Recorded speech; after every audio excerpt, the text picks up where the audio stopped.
I don't remember a time when curling wasn't a part of my life. When I wasn't putting in the sweat and hard work to be the best that I can be. Clocking in the time, the effort to practice day in, day out. Curling is more than just a game.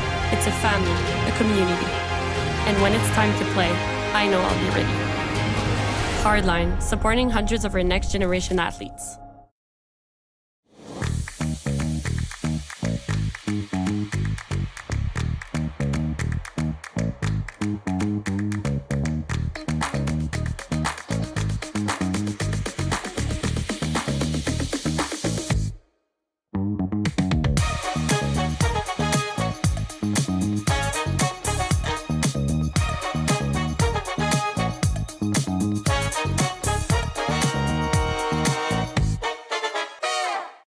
We asked Saskatchewan what they know about 5G. More speed, more innovation. It's going to make our lives a whole heck of a lot easier. This is what 5G looks like. Better, faster. Sounds like one more G. Sounds pretty good. I don't know what it means. All you really need to know is the future of 5G is here and will continue improving through investments in network technology.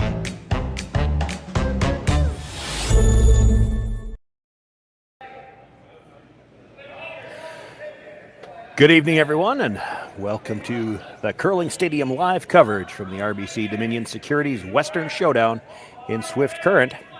My name is Shawn Joyce, joined for this evening's broadcast by Matt Hames. And we've got men's action here on Friday night. The women started yesterday. They've been playing a little bit as well today, but the men just started this morning. 20 teams in a triple knockout event looking for one of 8 berths through to the playoffs. Playoffs for the men start on Monday. Evan Van Amsterdam won his opening game of the event. Mike McEwen just playing his opening game now. They had the bye in the first round, and we're already underway, and we've already had a tick zone violation. Yeah. You see Mike running up there to sweep that rock. He's like, oh, that's right. I have to run up and sweep the rock. The teams have a practice session before we get underway and draw to the button to determine who would have last rock. It was Van Amsterdam winning the draw to the button. The McEwen lead, Daniel Marsh put up the guard on the first one. It's touching that center line. That is the no tick zone that's been put into play for about the last, well, it's probably a full 2 years now because it's mid-season the first year. It puts a lot of pressure on that lead to make the to not be tight. Right, like even this shot. Yeah, it changes a shot like this, right? You used to be able to tight ice it a little bit. And you really can't. And if you take the guard, it was all right as long as you didn't take it out of play. Now you can't even take the guard. So, you got to make sure you're wide on these as a front end player. And then maybe overcompensate a bit. Parker Conshu crashed the guard on the first time. Makes a nice shot here. Passes it through the back. Rolls away a little bit.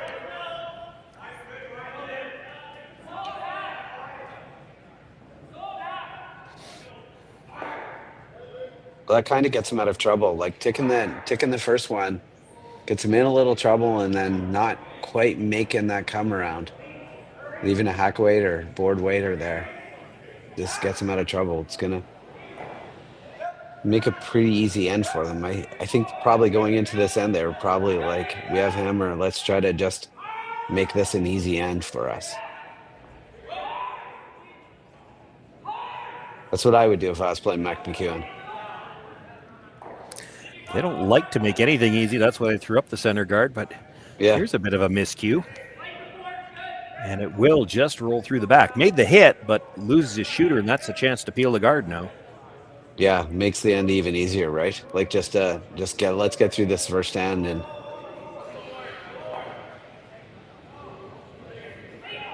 just a little wide on the first one, a little tight there.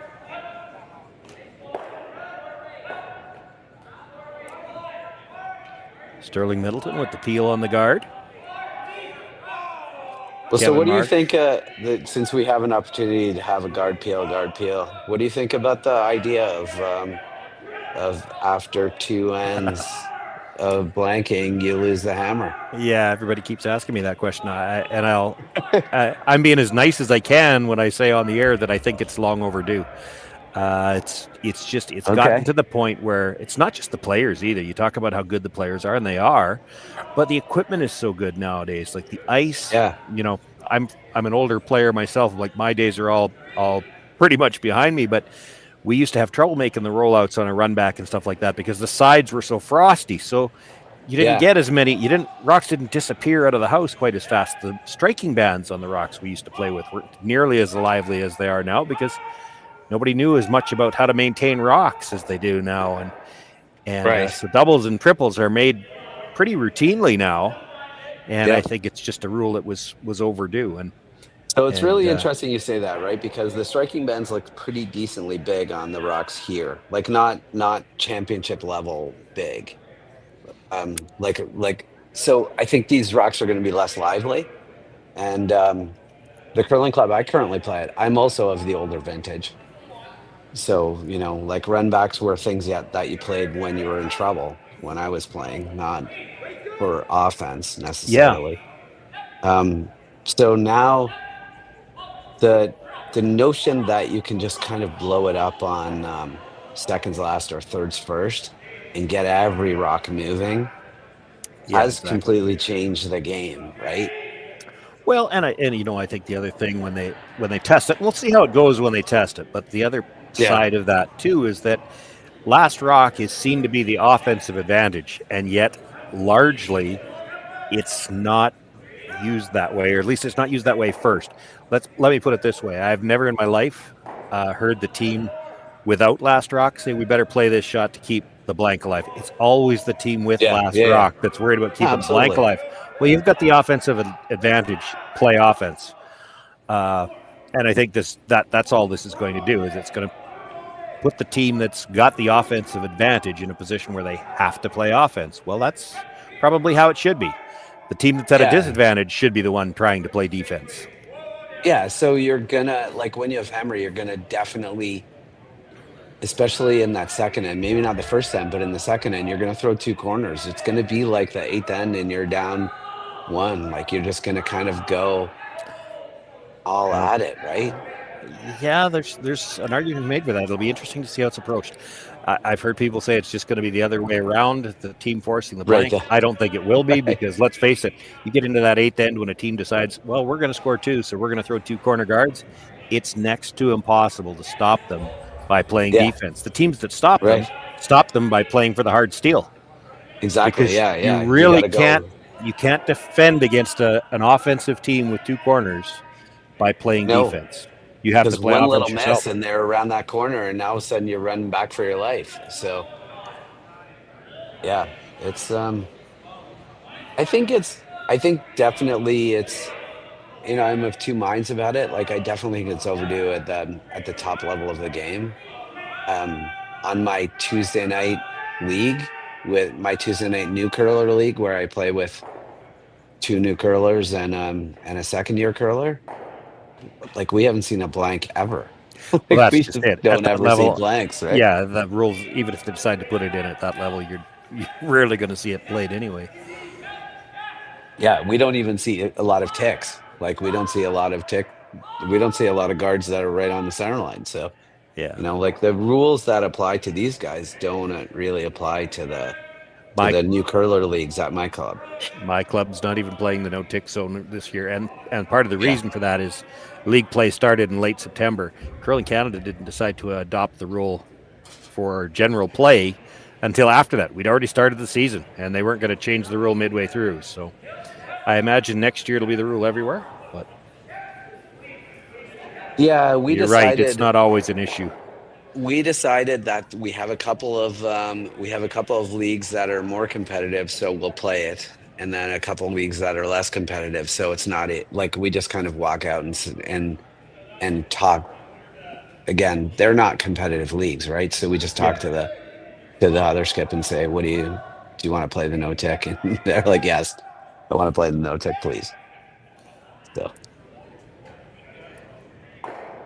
It brings up one interesting thing, right? Like what other sports is there a different rule for the pros that doesn't exist at the club level? Oh, Like, honestly, what sport isn't there? There's a million rules for baseball. There's different rules for football. There's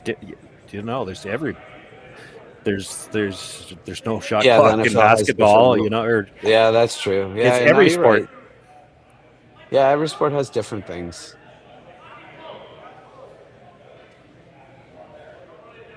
I think that's the growth of curling. Maybe curling needs to get to that point where we have to just admit that the game that we're watching right now is different than the game that we see at our curling clubs.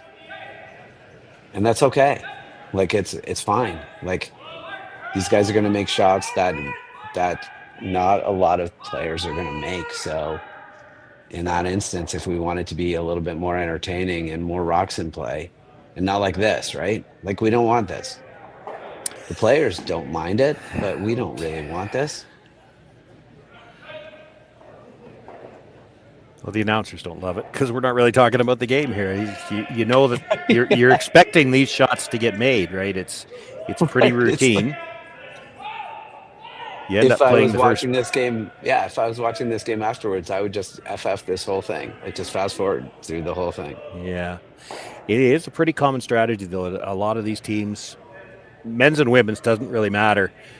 Now, part of this goes back to the scoreboard management. So many teams are so conscious of having the hammer in the even end. Like, again, older vintage player myself, we didn't used to worry about that till, well, in an 8-end game, we'd start worrying about it in the 6th. In a 10-end game, Right, we would worry about it in the 8th.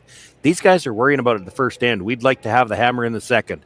So, and it's almost all of them are thinking that way. So Van Amsterdam came out here thinking, well, we won the hammer. Now, if we can blank the first end, we've got hammer in the even end. Exactly, yeah. Yeah. He's got his chance here. Yep. Needs to hit and roll out. He'd have to be awfully unfortunate to jam it on that yellow Yeah. one. Even then, I'm not sure it would be in. Yeah, I think he'd be fine. We're going to find out. Yeah, we are. There you go. Jams it, but spins it out. We've got a blank here in the opening end of play. Evan Van Amsterdam, Mike McEwen, second in action right after this. So with the impact to my business and income, will this delay my retirement? I know you're worried, Marshall, but based on the original plan we came up with, you're only about 6 months behind. I thought it would be years, not months. You should feel good. Remember, you've got a plan. Thanks. With change comes questions. See the impact of your money decisions before you make them with RBC Wealth Plan.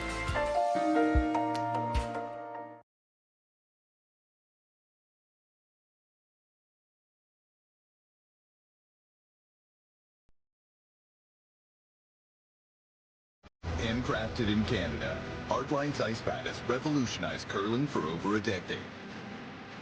Engineered with top-tier precision and durability, it is backed by an unmatched 10-year warranty. Designed for curlers at all levels to sweep effortlessly with maximum efficiency, it is trusted by the world's best curlers, including Olympic and world champions. It is quite simply the best brew in the game. Hardline. Join the revolution. Stronger agronomics, better returns, greater peace of mind. From pre-seed to post-harvest, you can count on the Victory Canola program to keep you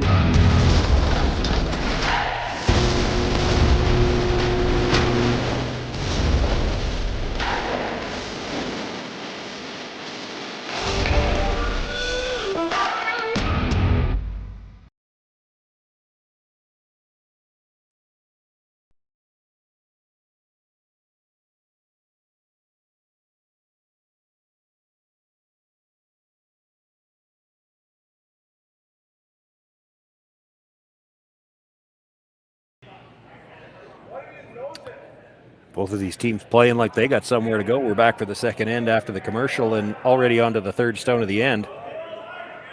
A little better start for the a little better start for the Van Amsterdam team here. They made the come around. No tick zone violation here, so we've got some rocks in play.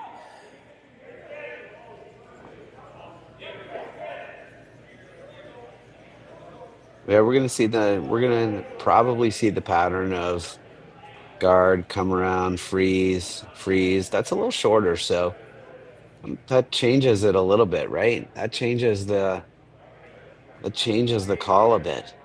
And this kind of illustrates a little bit more of a defensive play here, going Yeah, out to the wings. this is definitely a defensive play because there's a little bit of separation on the yellow red in the rings, but not enough that he's going to miss that run back. Yeah.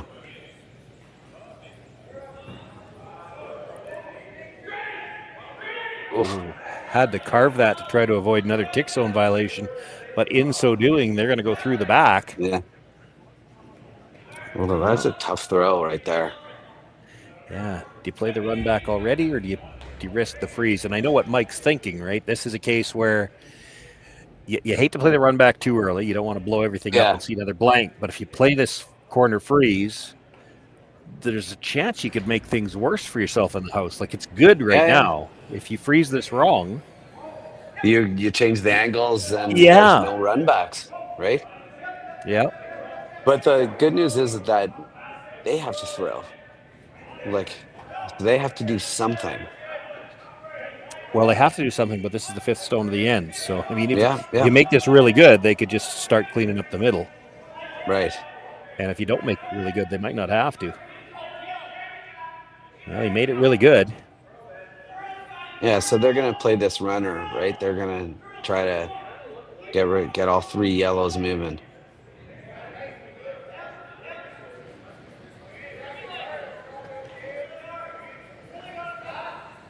Must stay for a corner guard, which is a that's optimistic. Well, he's got to hit this fairly close to the nose to make it.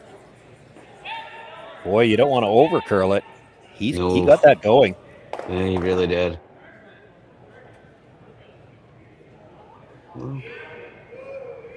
Yeah, not a great throw there. Got that going a little bit.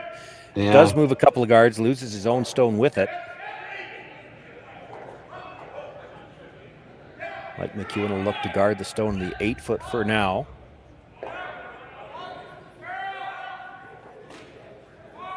He's holding up a 2, meaning that he wants it to be like a halfway guard.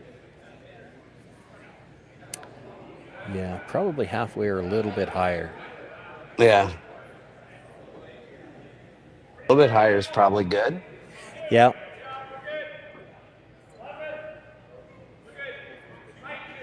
Probably playing this onto the red and to try to just blow it up again. Yeah, that would be why he'd want some separation. Well, they're not going to get it as a 2. They're definitely not getting a 2, are they? They're coming right in. Well, that changes the call.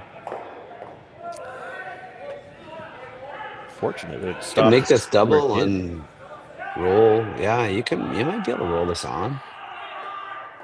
Or so? close anyway. I think it's high enough it's not rolling into the rings. Yeah. The critical thing I think here for Van Amsterdam is to make sure that they don't, you could make this just off the nose. Well, you'd hate to stagger the reds. I think you want to roll past it, I think. Yeah, you want to get all the way out. I don't even think you need to keep your shooter here. At this point, you're back to like, let's blank this one, guys. Yeah, I don't know if you were rolling out if you were getting rid of the yellow. Yeah, that's a force stone where it sits. Yeah, you're close to Force Town now, but you can't really split the rings. You can think about it, but yeah.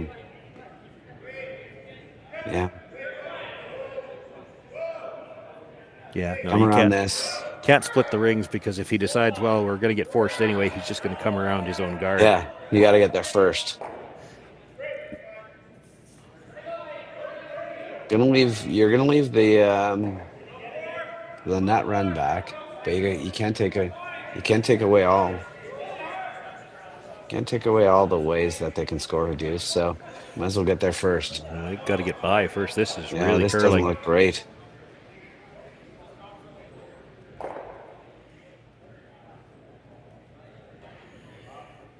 Chips the guard. The shooter rolls to the center line. Ooh, look at that. Good for him. Well, the logic being, like, if you hit that outside one and roll, you're going to be behind the tee, and they're just going to draw anyway, so you might as well get in there first. At worst, it's probably only one shot earlier than you'd want to go if you were making a decision when to play an offensive shot anyway. Yeah. You'd love to go on thirds last. It's just set up now to go on thirds first. It would be the less complicated time to go, because now there's just going to be a lot more rocks in the 4-foot. Or not. Well,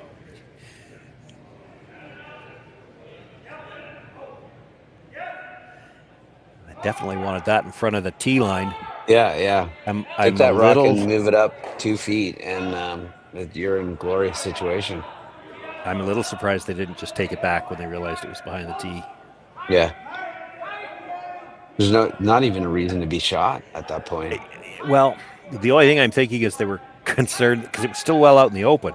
And if you take it farther back, you're also going to bury it more too, which isn't helping you at this point. Yeah. But it moves really big late here in Swift Current. And so when it did finally come to rest, it's pretty close to dead behind the guard. Yeah. If they knew it was going to be dead behind, they probably would have taken it back. Well, this is bouncing off. Oh, no. Look at that. Yeah, you're right. Just gets right to the nose.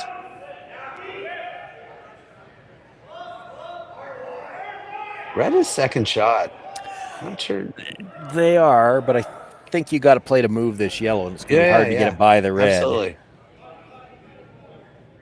Well, if you just tap this back a couple of feet, you don't have to get it past. It's a half rock double on the outside yellow.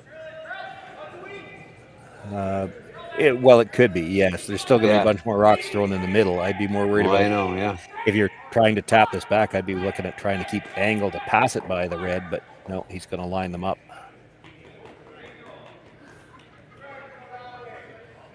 I don't think that's horrible right now. No, when you see an overhead, I don't think it's going to be horrible. Mike's got to move it to be shot now. Yeah. Is Mike? He's got to try to get inside, and nobody's really scared inside yet. Everyone's gotten by the guard by a ton and still got to the nose, so you can get inside. Yep.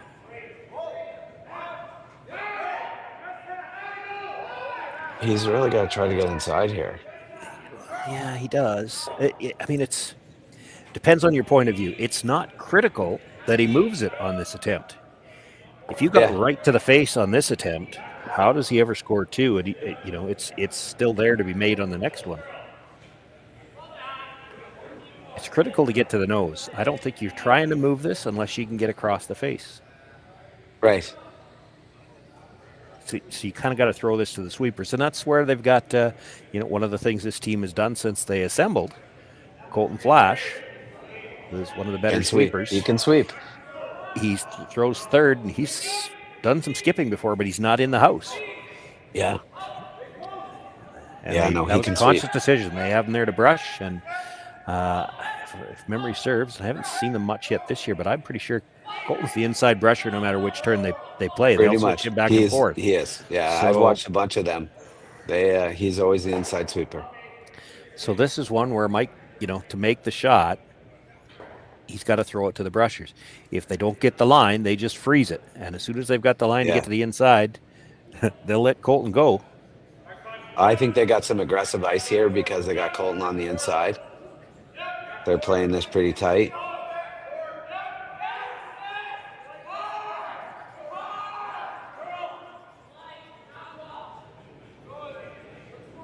Yeah, there you go.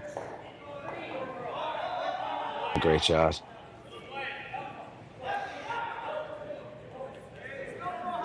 That is dead buried now. Yeah. I think you can chase this and get it out of the 4-foot too.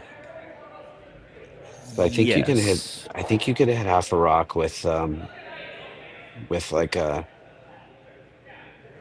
somewhere back line, little positive back line. But do you pop out in the open if you do that? You do, yeah, absolutely. But I think it's tough to double them up because of where that back rock ended up, right? So you're going to leave a hit and roll back. You leave the hit and roll back, and if he rolls just another 3 inches under cover, you're not getting to it. Yeah, no, I know. This ice, he's got a lot more ice. This looks like a dead freeze to me. It looks, he's got a lot of ice. I think Mike played a really aggressive ice there. I think well, you could play the dead freeze here. If you get the angle right, you've got a run out there for 2 or 3. Mike can't take it away if you get the freeze on. That looks like more weight. That looks more weight than a freeze. I think he's playing the hack waiter.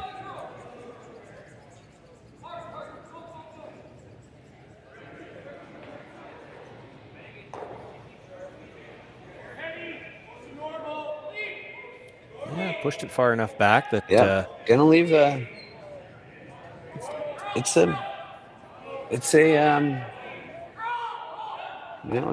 hit and roll for basically to not give up a deuce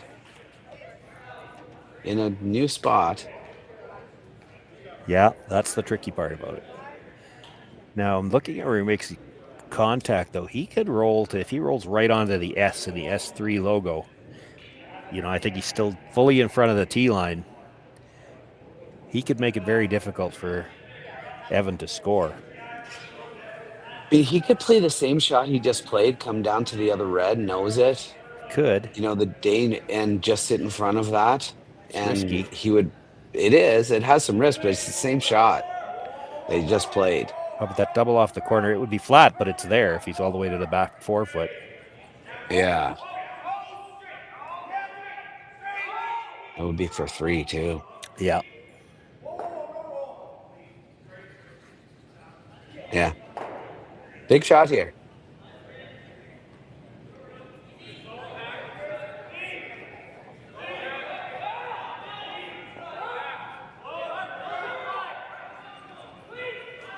Trying to make it curl.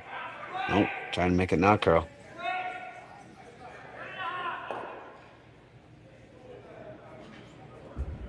Just the difference in the weight. He's a little quieter, so it rolled to the back part of the button. There's definitely room to score. Might be room to get to it, to move it just enough for 2. And I say that only because I've seen a few teams play draws earlier on in the event here this weekend that you can over curl the guard. And if you look at the shot, that stone is just about fully over curled on the guard. So if he gets tight enough by the guard, and he only needs to move it, not even a foot, 10 inches maybe, 8 inches. Yeah. Definitely not much. The hard part about the shot is the weight. Like, what the ideal situation is that you kind of throw tee line on its own, and you just sweep it to the spot it needs to be.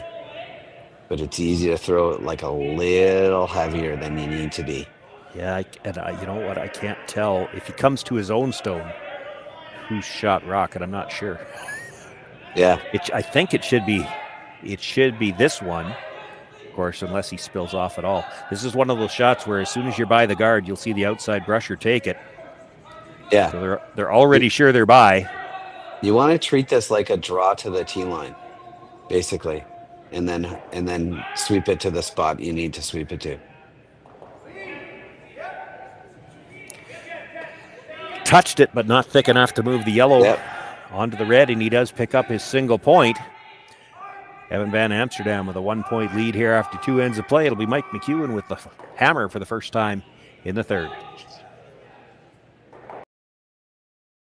We asked Saskatchewan what they know about 5G.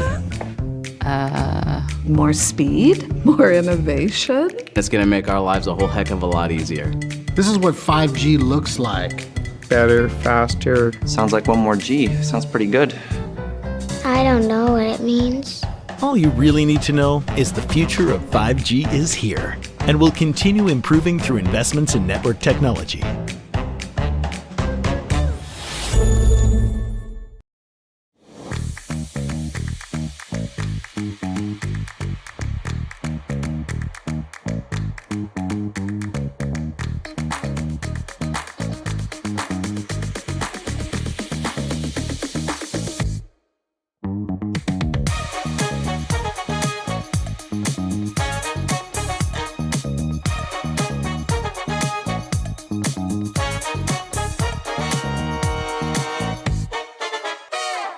Join us this March for the House of Hearts Charity Bonspiel in Duluth, Minnesota.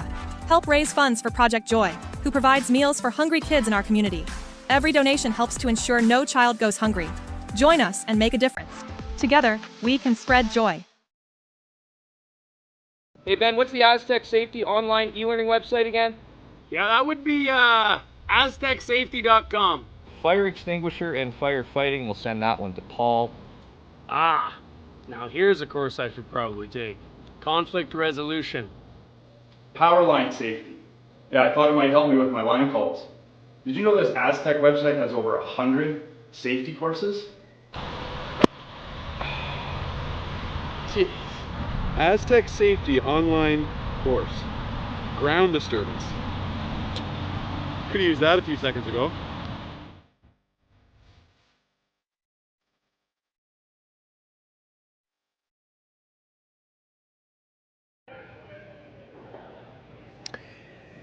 If we keep playing at this pace, the grandmother of the Leeds is not going to be happy. She only gets to see them maybe throw one rock and end. Already 2 stones down there. The first guard missed the center line, so it's off the center line. It's not in the no-tick zone. They're still looking to come around it. Daniel Marsh threw up the corner guard. Parker Conshu coming around his own guard from his first one, but that's going to be into the back 8. He might come around the corner guard. Oh, I'm sure he's coming around the corner guard, yeah.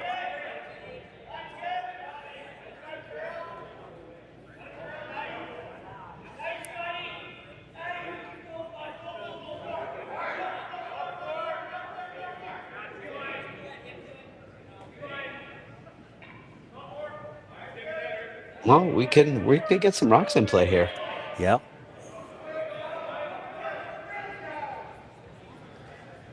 Gonna finish right at the end here, right? Just yeah. There's been movement to the corners. This is the second week in a row they've been playing here. Now, not all of the teams were here. In fact, only a handful of them were here last week. But good movement to the corner last week. They've got more movement towards the middle this week. Oof, that is really, really tight ice. And that's still a free guard sitting out there. This is just the 5th stone of the end. Yeah, that is. It's almost a foot less ice than on the draw. We're gonna have to pound. We're getting pretty aggressive on this ice call. This might not end well.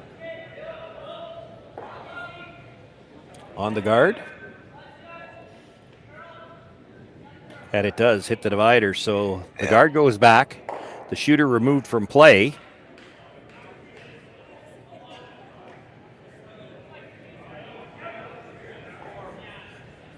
That might be a little too far over. I don't think they could see the outside of it at all. It was pretty much dead buried before. Yeah, it was dead buried. It was a tiny bit over buried. Okay. It was. So that's close then. Yeah, that's pretty close to where it was because that was a very aggressive ice call.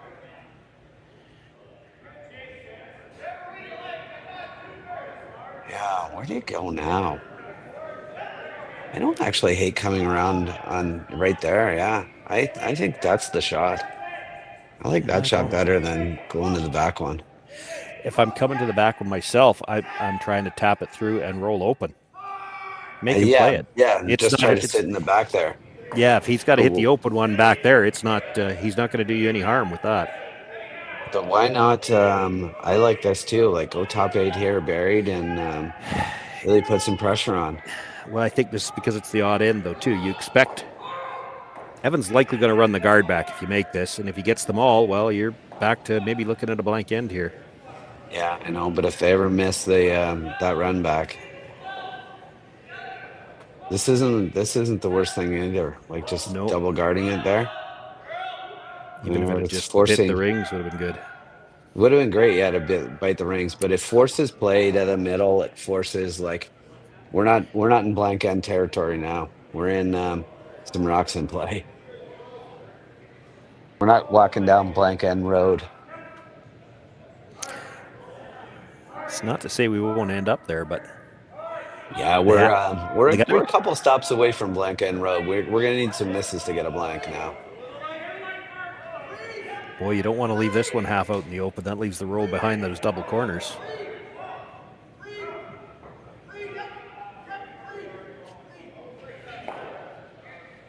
I think you're going to see Mike just chase it and like try to sit two here. Or one, I mean, not two. Yeah, just one. I think he wants to sit shot and in front of the second shot. Yeah. Ideally, not stay buried. Just roll over just a hair. Yeah.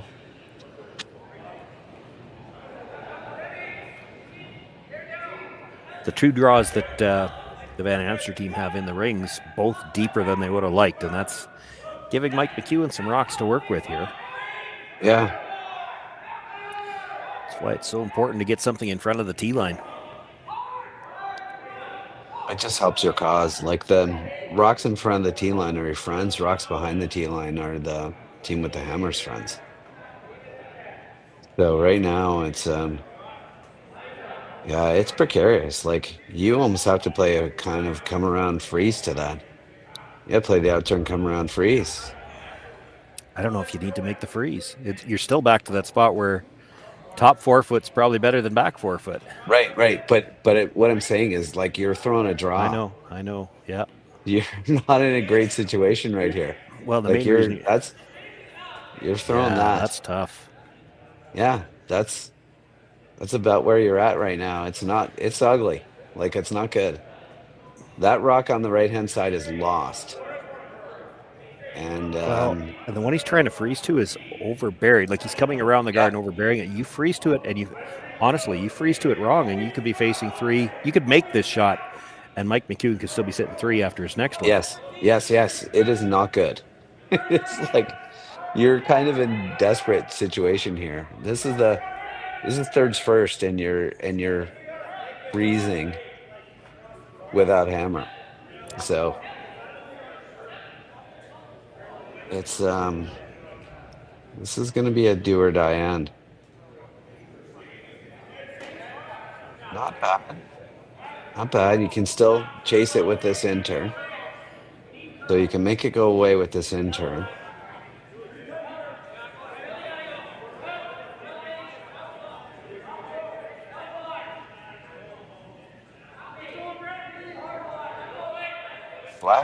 Flash just hits this a little bit high side and rolls on top of his own.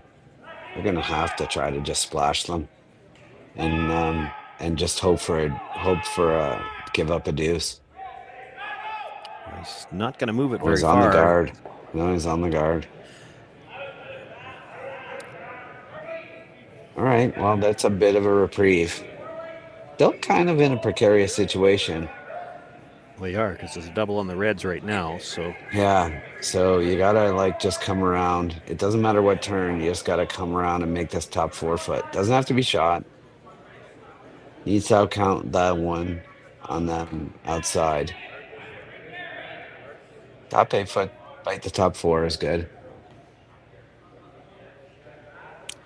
Yeah, I don't know. I'm not as convinced. You could guard. What do you like? You could guard. Yeah, it's hard to get this rock into a perfect spot. If you're not in the perfect spot, you're in trouble. I think you're in a situation now where this rock is not necessarily a steel rock. This rock is a defensive rock. I know what you mean. I hear what you're saying. Like you could throw a guard on this. You certainly, gonna.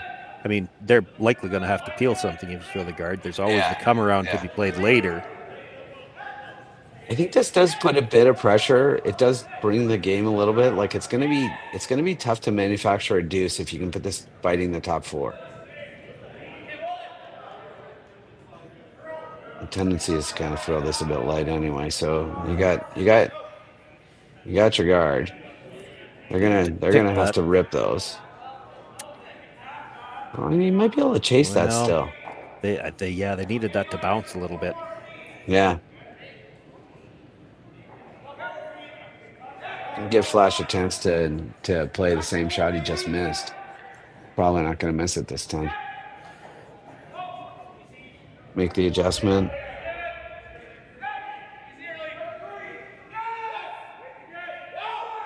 Looks like more weight this time. Gotta make this one curl.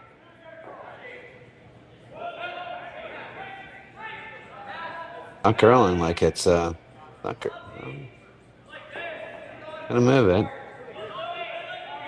Yeah, that's not a good leave for McEwen. That's not a good leave. No, that's a that double is and roll awful. behind, and now it's a steal situation. Yeah, do you need to make the double? Do you want to leave those there where Mike can come off of them?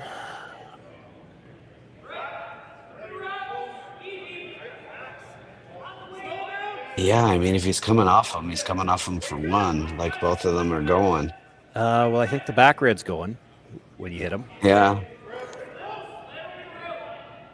Yeah, He doesn't have to come off both of them either. If you just it's- leave him there, he gets by the first one, touches the second one, and catches the red. I mean, it's way tempting to just play this shot, right? Like it's super tempting to just play this shot because The they're draw. just jock. No, the hit, right? Because then you get rid of those rocks and you're not going to give up you're not going to give up 3 for sure because there's only 2 rocks left. Well, and they're there's at the exact right depth. Like this is the shot. exactly. Mike McEwen last end when he played the hit and roll. Now he threw it quieter. I thought he was going to throw a little more weight, try for the flatter roll. That's what Evan's looking at here. Like if you get the nice flat roll, you should be right on the flat roll.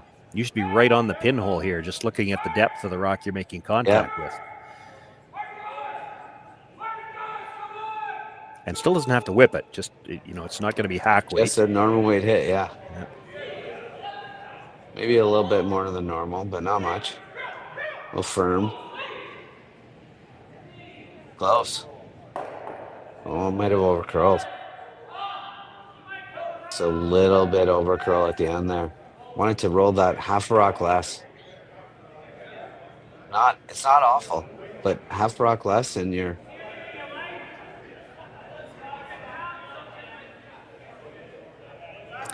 Mike looking at the double peel, and because they're side by side, that red that he makes contact with first on the center line is coming back fairly straight. Hard to know exactly how much, but there's a good chance he's making contact with one of those two in the forefoot.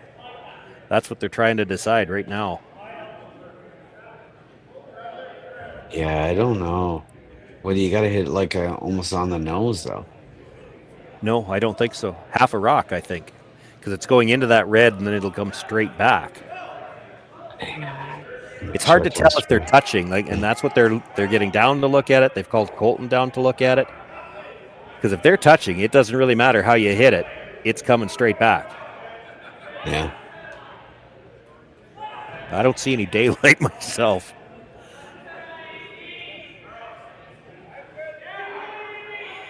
So if that's what he's looking at, he's looking at the double peel. It's like somebody's very aggressively saying, "Would you come down here, please?"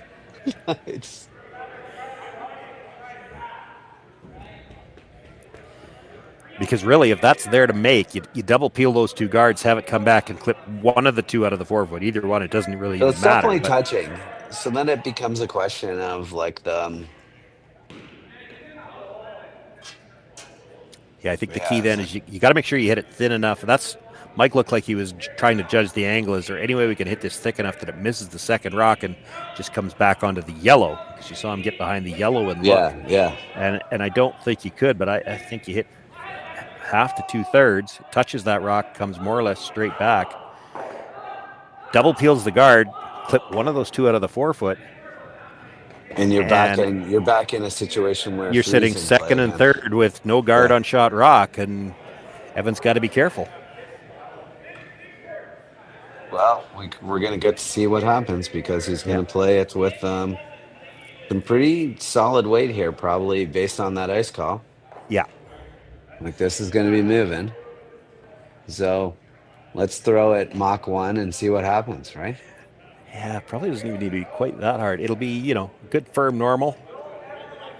He might throw peel. He's not going to come out of his shoes. It's not going to be one of those ones where you extend and worry about missing the broom. The other thing is that stone he hits first after it comes off the second one's probably going to pick up a lot of spin. So if it makes contact in the house, it's probably flying anyway. It's the question will be whether or not he hits one of those two and just exactly where. Well, here we go. We're going for half a rock. He's pretty thin.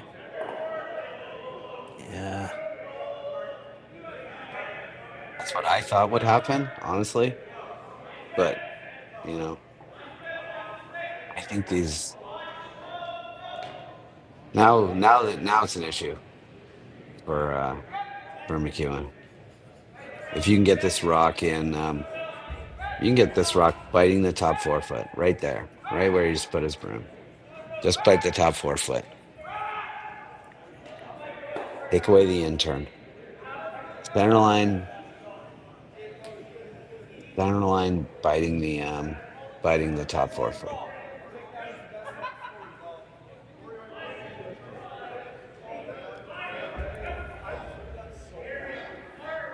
You want to make sure you bite the top 4 foot if McEwen plays it. If he throws it and tries to hit it, blow it up, that back one counts. Yeah. You don't want it to be fully in the 4 foot, or a nose hit outcounts that back one. Nose hit could get rid of a couple of rocks, and he could score 1. If you want to avoid the possibility that a nose hit on this rock scores 1 as a sweeper when you're watching this. I do think you want to be dead in front of the shot stone. If you're splitting center here, and you're in that tight, I wouldn't be totally shocked to see Mike McEwen try to get all 4 of them. Yeah, absolutely. So I think you got to make sure that's what you want him. I think that's what you want him to throw. Well, it's for Deuce. If he makes it, he's Mike McEwen. That's fair. Yeah. If you curl far enough that you're dead covering shot rock, it's not there. It's very, very easy to underthrow this rock too.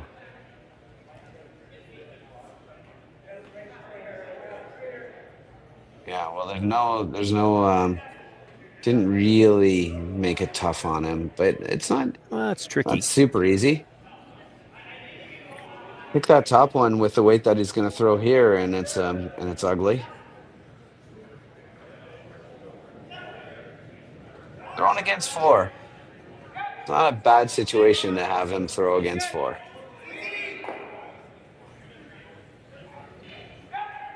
It did not look like this earlier in the end when they were freezing on thirds first.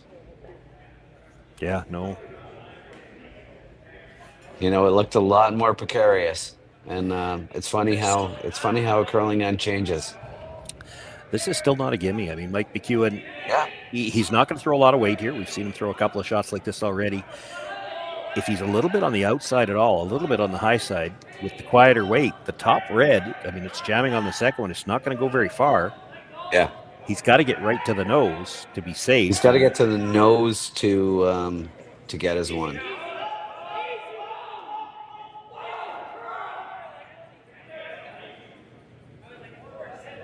This is probably even more weight than I thought he was throwing. It's going to be a hair on the outside. Good. Enough to push the second red to the back 4. He'll pick up his single point. We're all tied up once again here after 3 ends of play. 4th end coming up after this, and Van Amsterdam will have last rock once again.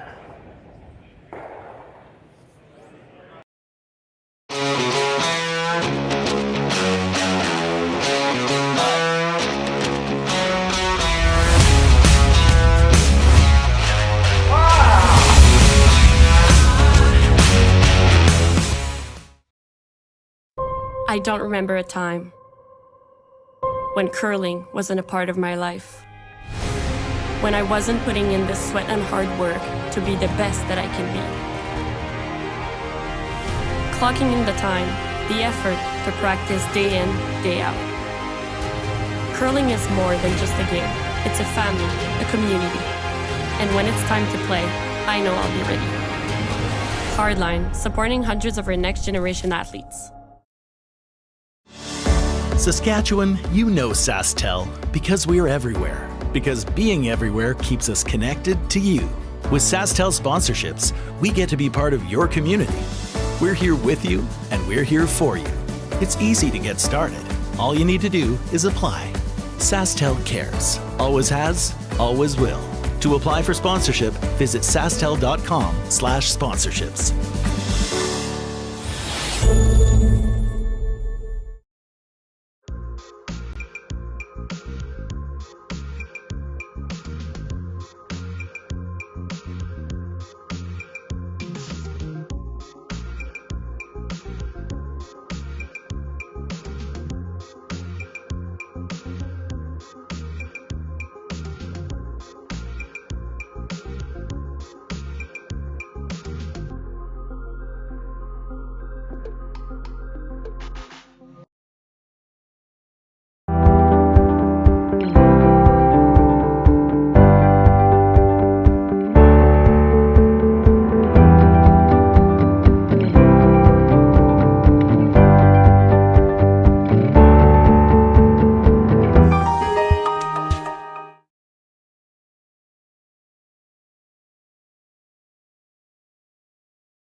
No time clocks being used here in the RBC Dominion Securities Western Showdown, but you can't tell from these two teams.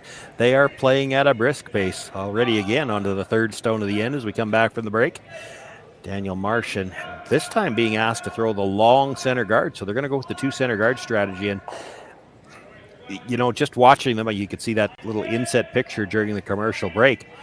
I think this was a last-minute decision by Mike McEwen. He kind of looked like he sat back there, looked where the rocks were in the house, and decided, you know, our best spot here might be a long guard. Yeah. So I don't think this was predetermined that they were going this way. It was just based on where those first two stones are. Well, look at that come around. Shrugging like back there now. That come around came around the intern side, the clockwise side, and is over buried a little bit. And it's just, the finish is incredible, right? Like, it got by the guard and is over buried. Just by it, you can see it a bit on the other side. That is just great curling right there.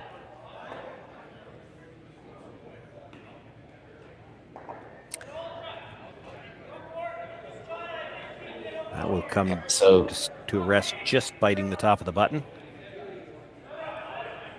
Probably a little deeper than they wanted it. If you could move that rock up a rock, they would probably be very happy with it. Right now, they're not mad, but they would just like it to be up a rock. This is going to shrink the rings on them right here if this is made.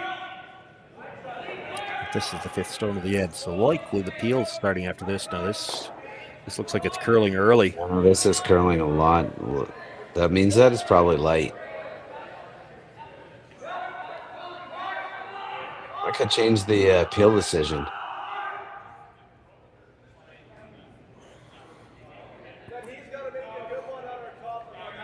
Yeah. Ooh. Coming around that. Yeah, I don't love that. I'm not sure about that either. Yeah. Might think about that for a second. Like, I hear you. Did you ever get inside on that guard? Yeah, just, you don't even have to tap it out of the rings. Just get it to the back of the rings. Could you ever peel the tighter guard and get the two yellows tight to the rings? It kind of looks like you could see half. I like that, actually. Well, I don't know. Does it go? Yeah. Even if you stuffed it. Yeah, even if you nut it right there, that wouldn't. It's better than it is right now. That yellow stone that was just delivered it's a tough one to ignore, right? Because there's an angle raise on it. If you come around it, they can get to the nose of it and probably drive it on. That's your Danger Bay rock right there. It is, that's the one that you're going to worry about, and you're going to lose sleep over if this end goes badly. And if I'm coming around, I'm sure not doing it from this side. Yeah. I like the double. I like the double peel. That's a good shot. I like it. If you make it, that long guard by itself isn't really hurting you. No, it's not. It's not really. My first instinct was to try to get rid of that rock and tap it to the back 12 foot, like back 8 or something. Just try to nose it, or just get inside a bit. Yeah. The danger of this, you end up right beside your shot stone. You just made a double wide target for him to run that back into, and he's not going to have to run it back hard. But you've made a wide target. It's like it's hard to miss. Yeah.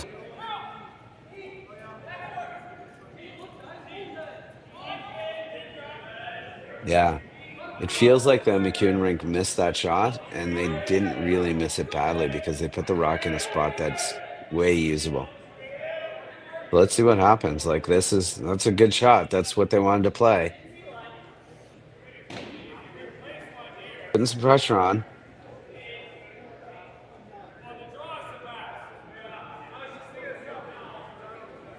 They don't have to play that top one back now either. No, they've got lots of time.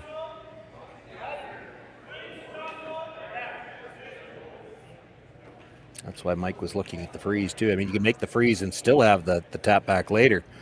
Yeah. So the good part about the tap, if you play the tap, is your shooter's going to roll a tiny bit more open to leave you the ability to play more weight later in the end, right? Yep. So they are. I think that's what Flash came down and said. Like, if we can tap this frozen and roll a shooter out a tiny bit, Yep. Just that's the goal. The goal is just to hit it a bit on the outside and freeze on that top one and get your shooter wide open.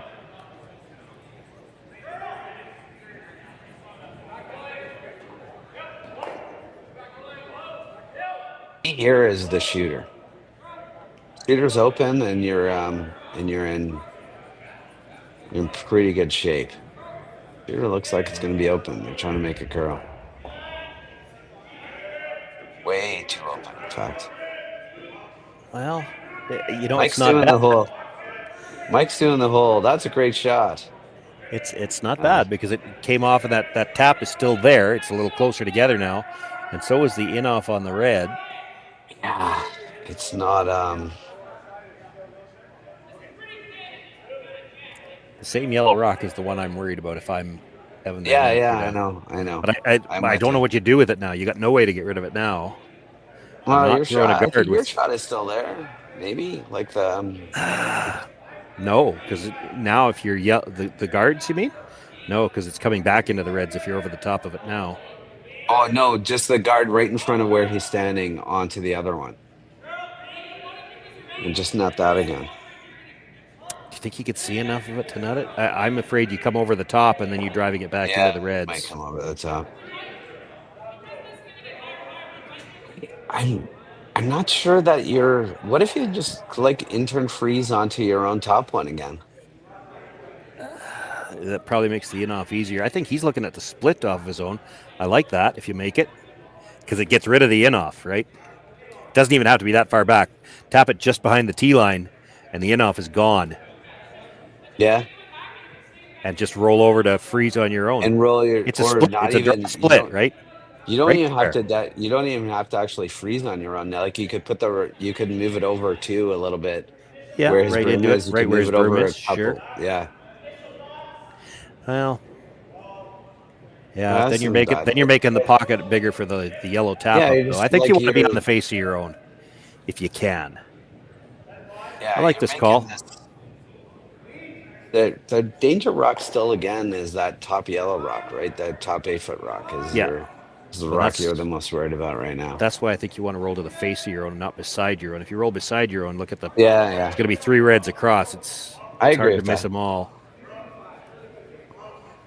Your rock is the one you hit is gonna be pretty far away then, but it doesn't. Which is fine as long as it's behind the tee Yeah. line. I mean, if it doesn't come back on the scoreboard, that doesn't matter. But you can't leave it where they can come off it and blow things up. Yeah.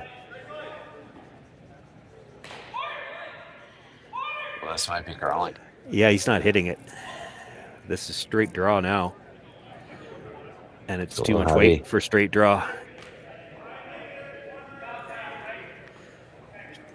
Okay. Well, touches his own. It actually, if anything, makes the tap back a little tougher because now it's moved that red over. Yeah, it has. It's tough to get to the nose of the yellow. The in-off on the red's still there. You come off the red into the side of shot rock. You kill second shot. And This if you is, stay right there, it's a pretty small house. This is thin, though. This is the shot. This is like you got to make this one. It's thirds first, and you pretty much got to make the shot. They're playing it pretty quiet. Yeah, they This played a way. lot of these quiet hits, and it's Yeah, probably the just way like to a play this board. because you're really Yeah. thin on this. If you throw any more weight and you hit it a little thick, you might just roll right across everything. Yeah. Keep your shooter in play no matter what.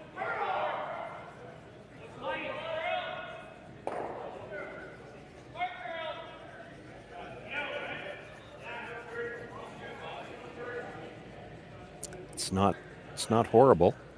No. You It's would have loved to definitely, roll it just a sliver further, but I think it's probably far enough. You could make the yellow and the double on the reds. Yeah. Well, they're throwing the guard on it. Might make the red yellow easier, depending Yeah. on where this guard goes. I mean, if you don't throw right now, that yellow looks pretty tough to me. I've never been a fan of throwing a center guard with last rock, and I'm not a fan of it here either. I know. It's good. You want this to be just over, right? I think, like really high, because this one's coming back. I don't love it either, by the way. No, well, he's got the angle slash on the rock that's just barely touching the 12-foot too, which he could slash into the two reds and double them. This is not going to be good. This is not good. Probably curled just enough. Might have curled just enough. Mike's going to play the shot I just looked at, and he makes the double on the reds. Yeah. Now you're guarding shot rock. Yeah.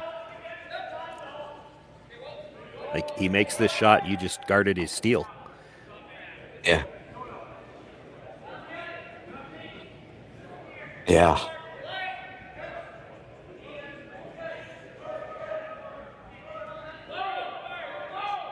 I have a good feeling that he's going to make this too, or it's going to be close. You know, they're going to be close. You just know they're going to be close. They're so good at these shots.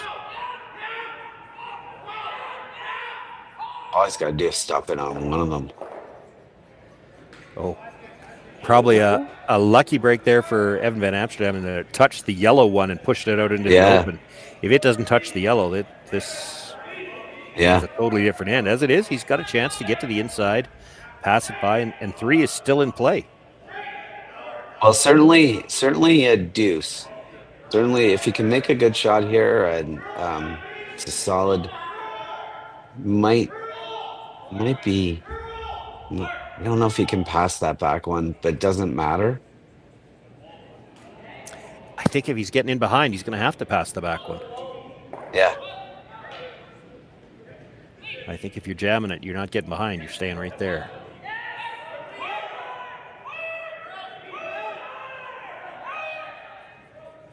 Oh, he's on the guard. Eesh. Gonna spin in. Spin in for, spins in for a little break there. Second, third, and fourth. Yeah, second, third, and fourth is not. They got to kind of deal with this outside one. Yeah, he's probably got to hit something. Yeah, he's just playing. He's just probably playing control here again, and roll way over to the back one. Yeah, that's what they talked about. So he's looking for a thin piece of this, roll onto the one at about the 7 o'clock position. Believe a hit and roll for Skip's deuce.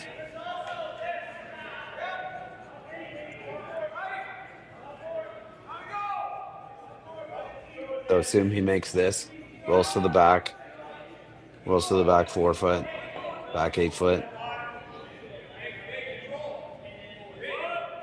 It's all heavy.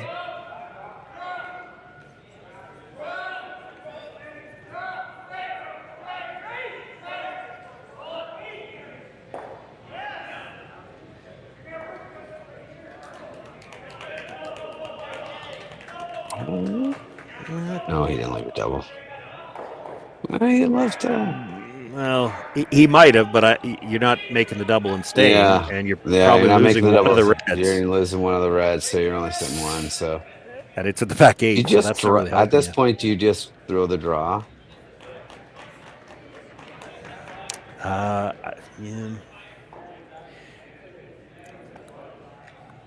You could. Your options are hit and roll. I think if you throw on the draw, you're trying to like what Evan's looking at. You're trying to tap that yellow at least through the 8 foot, so you're sitting again second, third, and fourth. Or no, you'd be shot third and fourth. You'd be shy.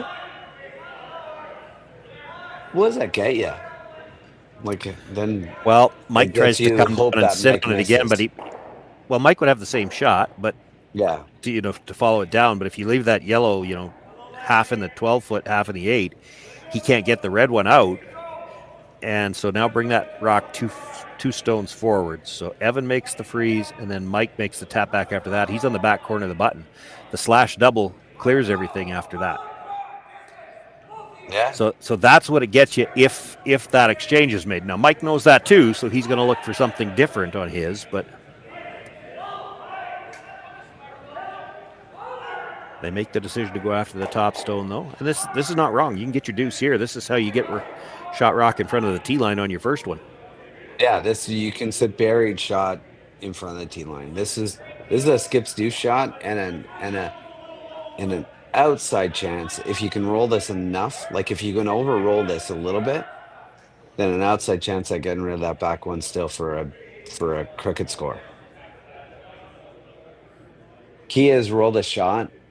If you can over roll it a tiny bit and like even half open on the outside,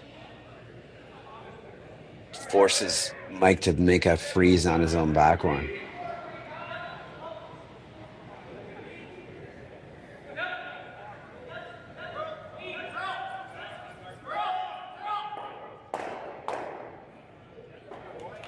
Let's see.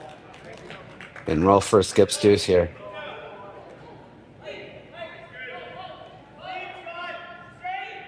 Nice quiet wait. Gonna curl at the end, boys. Yeah, they're gonna move.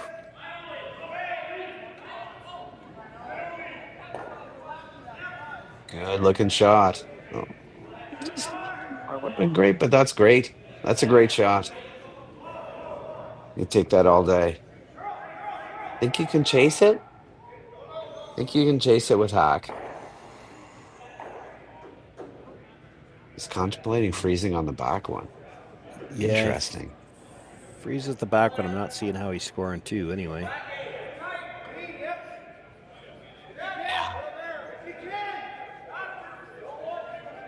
Mind you, if you don't get to the back one, you might leave him an easy shot for two. Right. It's real interesting. Like, that's the first little indication of a chase right there. It looks chaseable to me. Pretty high guard.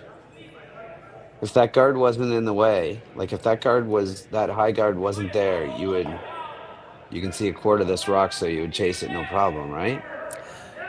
Well, I mean, you got to be careful where you leave the shooter.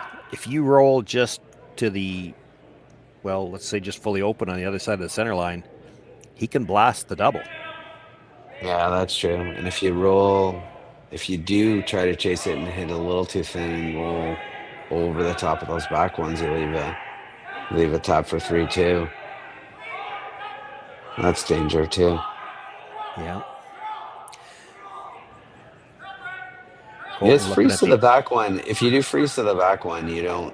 It is pretty tough to score two, right? The big end's never there, and even a two is real tough if you make the freeze. Now you got the same problem essentially if you play the freeze. If you don't get enough of the nose of that yellow stone, they can blast it out. Even if they lose one of those rocks back there, it's two. Yeah.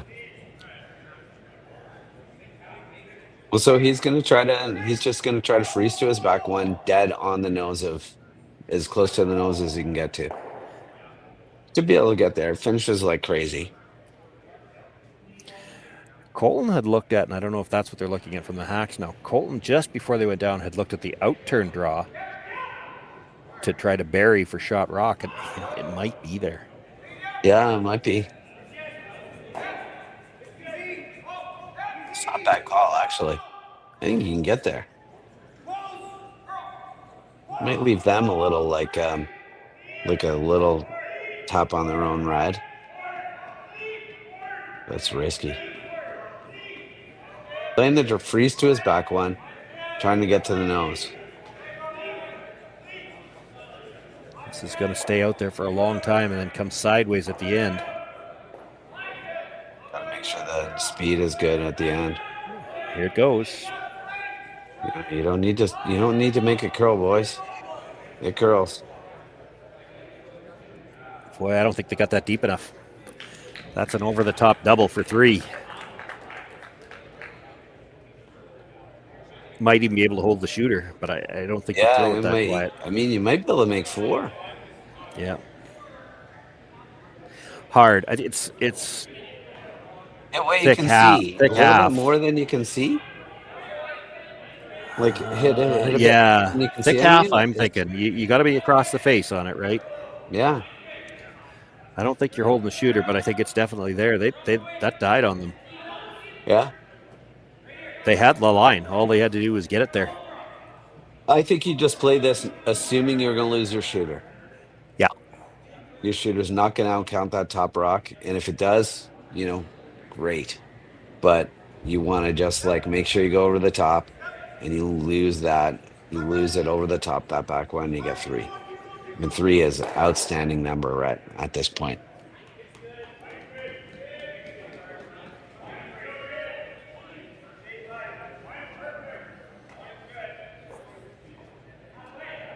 Yeah, I think it's a half a rock.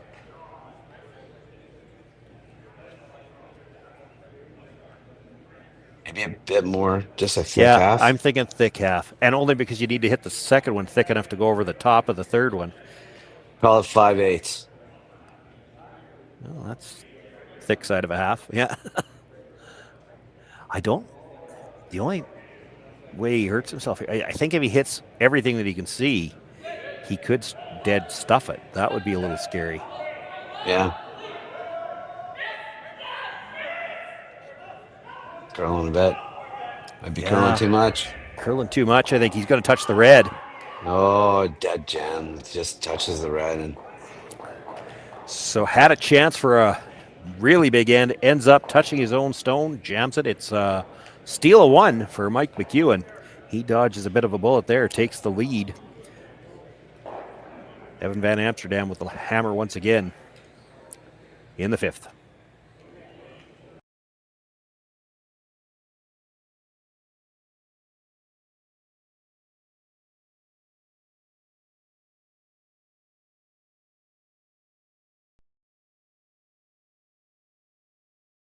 Hey Ben, what's the Aztec Safety online e-learning website again? Yeah, that would be aztecsafety.com.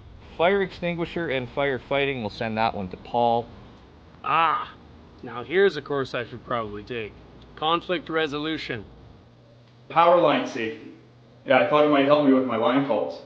Did you know this Aztec website has over 100 safety courses?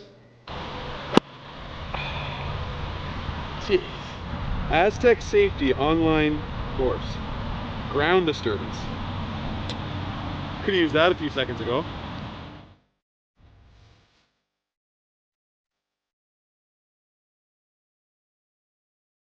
For over 20 years, the Sandra Schmirler Foundation has granted more than $9 million to hospitals across Canada for life-saving equipment for premature and critically ill babies.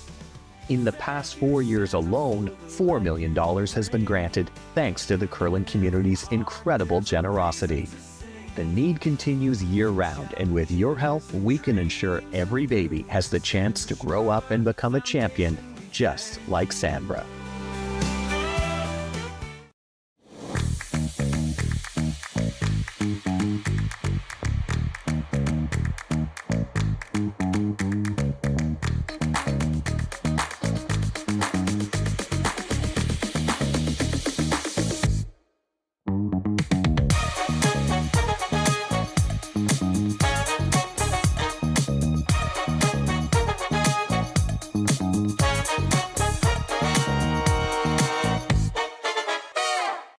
We asked Saskatchewan what they know about 5G. More speed, more innovation. It's going to make our lives a whole heck of a lot easier. This is what 5G looks like. Better, faster. Sounds like one more G. Sounds pretty good. I don't know what it means. All you really need to know is the future of 5G is here and will continue improving through investments in network technology.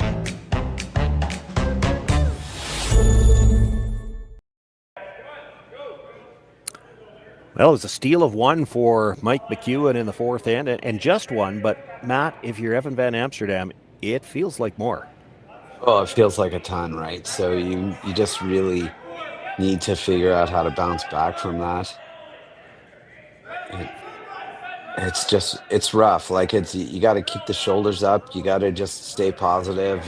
This is tough. This is hard. The hardest thing in curling when you feel like you played a great end and you should have got a good crooked number and you give up the steal.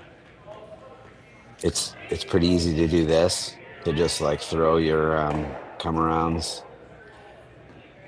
Not great. Short and over curled on the first one. Touches the guards again, but still doesn't remove it from the no-tick zone, so everything stays up there. Yeah. And now McEwen's like, I don't know what to do now. What do we play? Well, yeah, it's one of those ones where you almost need to change the angle, but yeah, he can't move the red one off the center line either. So if he's going to change the angle, he's got to hit it on the outside probably, tap the yellow up. Yeah. You can't do that, Mike.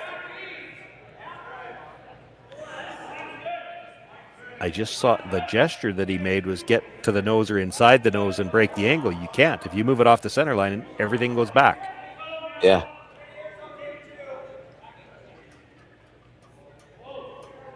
Now you can hit this just on the high side. You hit it on the broom side anywhere the red's not leaving the center line, and you can tap the yellow into the rings and change the angle that way. And stagger the guard on the outside. Well, and I think he has to, because you saw him point at the double run. It's dead lined up right now. Yeah. It's got a bit of weight.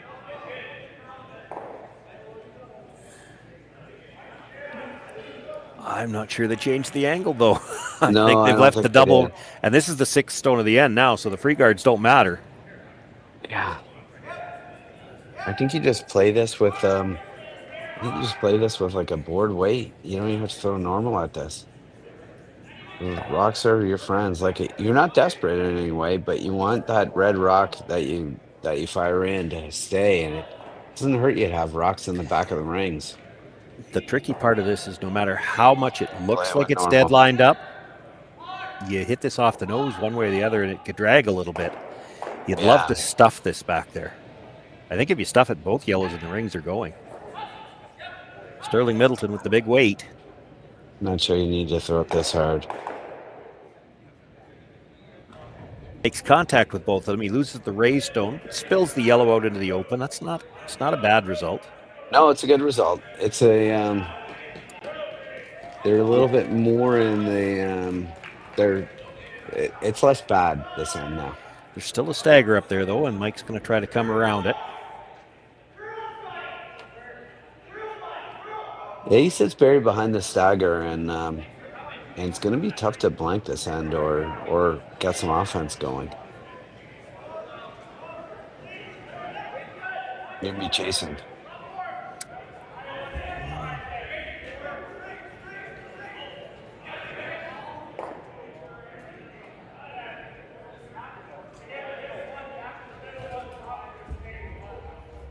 It's a good spot.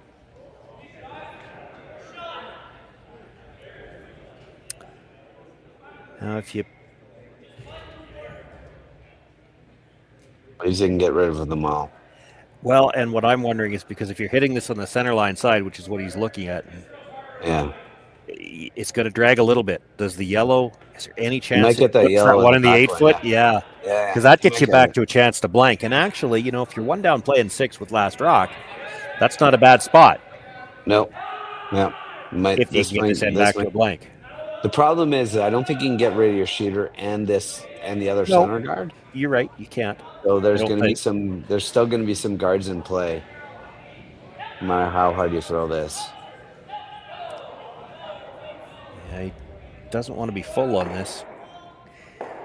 Wow, it dragged plenty. It got to the inside of that stone. Does remove it. He still left the stagger up front. Yeah, they can't buy a break on the peels. They've left staggered guards every time. Mike initially called a guard on that. I don't think. Not sure you want that. You want to do that. I think you want to do that.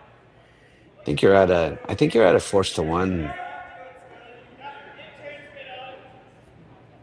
Looks like he's going with the guard. That's guard ice, isn't it? I think so. Yeah.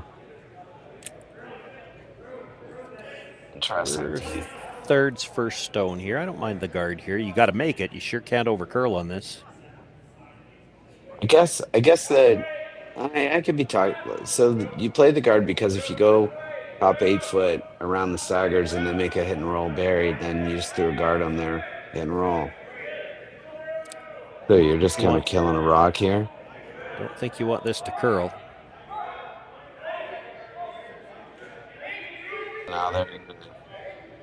Now, if they play this, they're probably going to play the run. And then you go around on your next one. Then you go around and they have less time to get out of it. Yeah. Because they gotta roll under the stagger to make this. If you're going over the top, you could be a sliver off the inside. You're not rolling out, I don't think, though, to your point.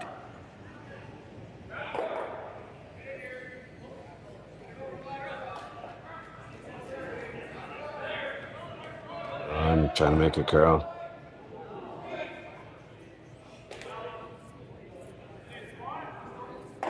He might throw Larry. He doesn't want to throw a guard on this again. He wants to go around the corner. He wants to go around that stagger. You play the out turn around the stagger. Yeah, I don't hate the guard, but you're tempting fate here. Yeah. You make the guard too good, and Evan might decide to run the red one in, and if he stuffs it, then you're wishing happy. you hadn't thrown the guard. Yeah. I like the out turn come around here. That's the out turn come around the stagger and sit 3/4 open. Yeah, he's trying to delay that as long as possible. I know. Now, I think he plays it on his first, because really, if you play it on your first, they need 2 shots to get at it anyway. Yeah.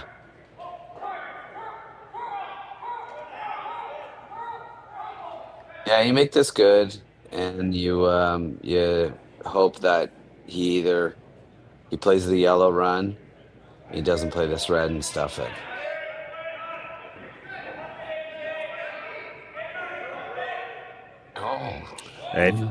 Those are your 3 shots. If he wants to play the draw, I think Mike's happy with that. Like it's tough to score 2 in the amount of space you got left. Well, he's probably thinking draw run, right? Like a runner on his last. Well, yeah, but Mike's going to throw a rock in between, so that's a problem. But if you put this rock where he just put his broom top 4 foot, it won't be shot. Where does Mike go? He's still likely following it down to sit in front of it, or he could guard the run.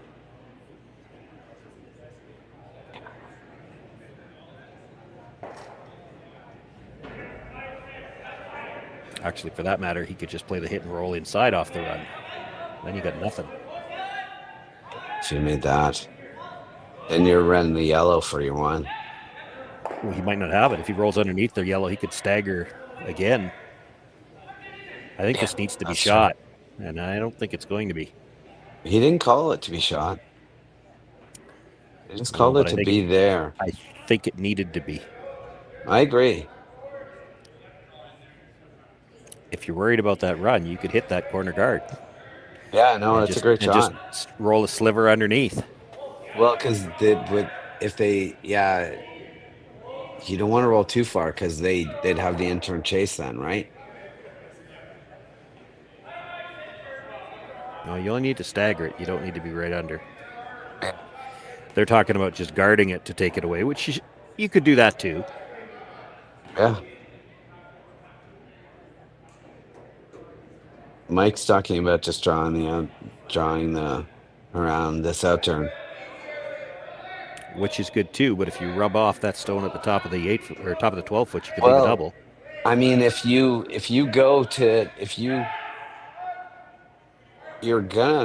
gonna play this red run anyway, right? He's gonna play this runner. If he nuts it, then all of a sudden you're playing a top.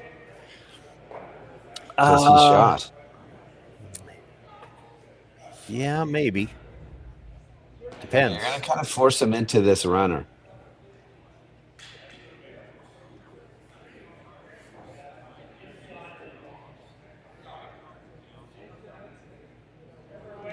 This is they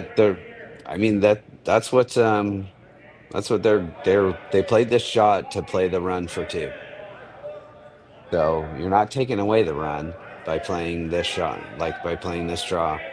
You're only making more consequences to the run.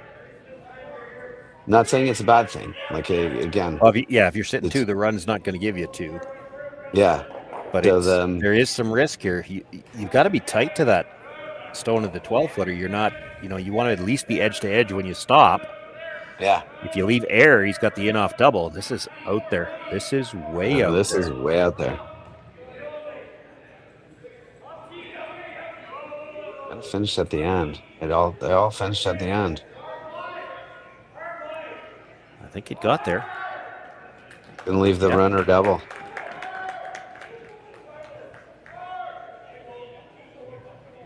You can play the runner double for your life there?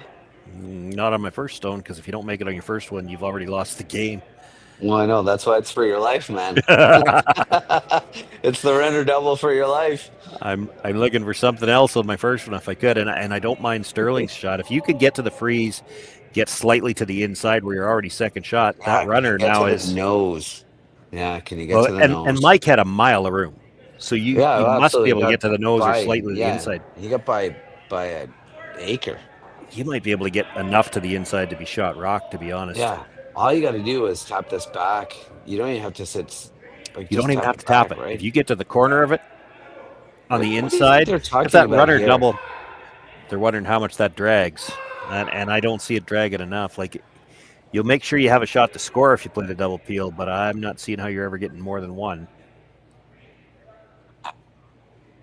What they think that that you make this double peel and you.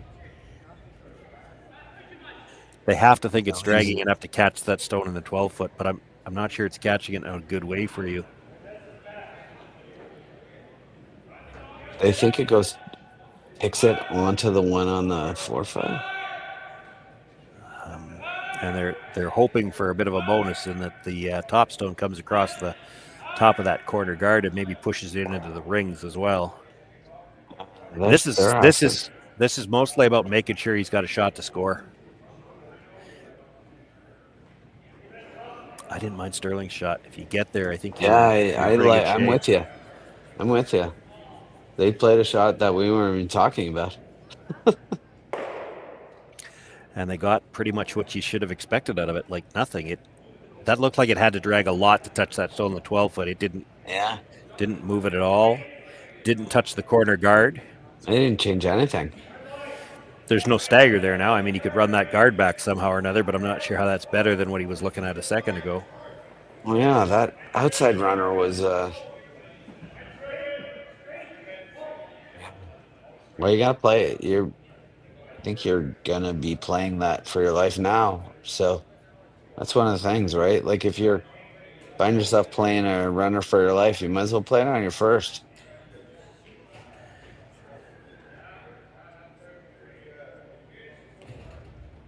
None of it is ideal. Don't get me wrong. No, I'm not saying it's ideal. Well, but he's going to be playing that angle run back now. Yeah, the weird thing about that shot is I'm not sure what he thought he was going to get out of it. No, I don't think there was. They had to be thinking something was making contact somewhere that it just didn't look to me like it was going to, and it didn't. It didn't look like to me that there's. This has got a ton of room talking again. About a bunch of possibilities, and that wasn't even on my radar. Well, he's left him room to get to the inside of that chisel in and roll in for one, which is what he's going to have to play.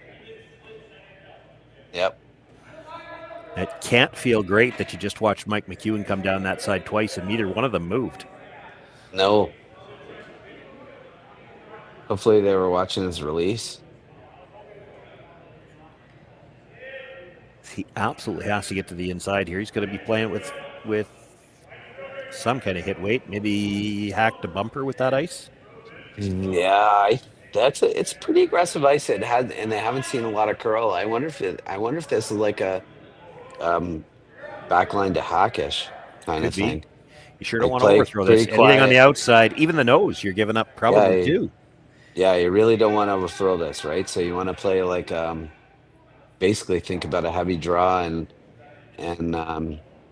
assume it's not going to really finish for a long time.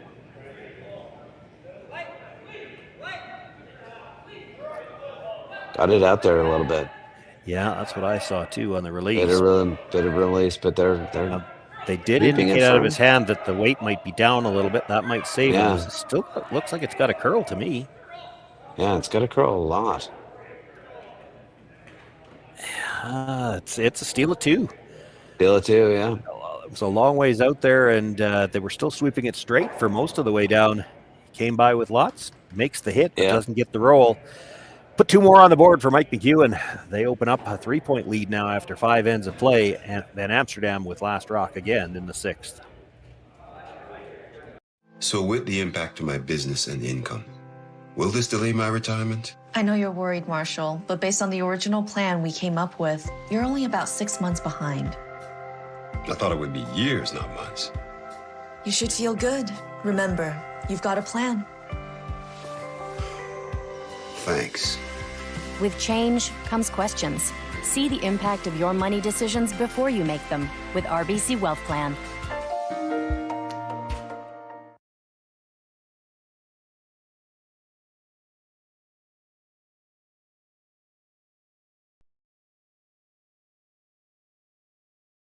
Handcrafted in Canada, Hardline's ice pad has revolutionized curling for over a decade.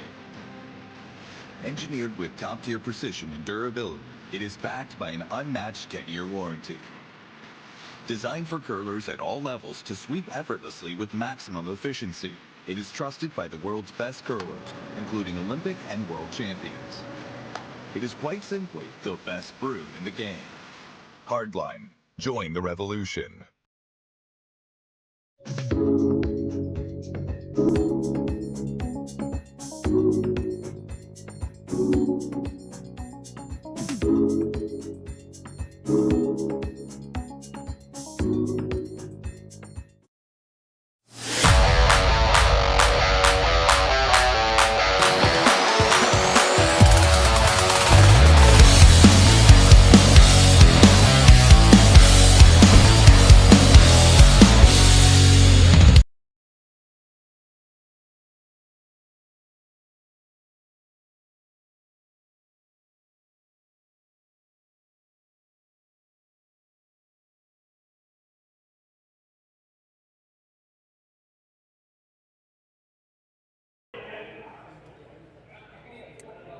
Well, with a 3-point lead now, Mike McEwen throws the first stone into the rings. The corner guard goes up, now looking to bring another one into the center. This is Daniel Marsh, the lead for the McEwen team.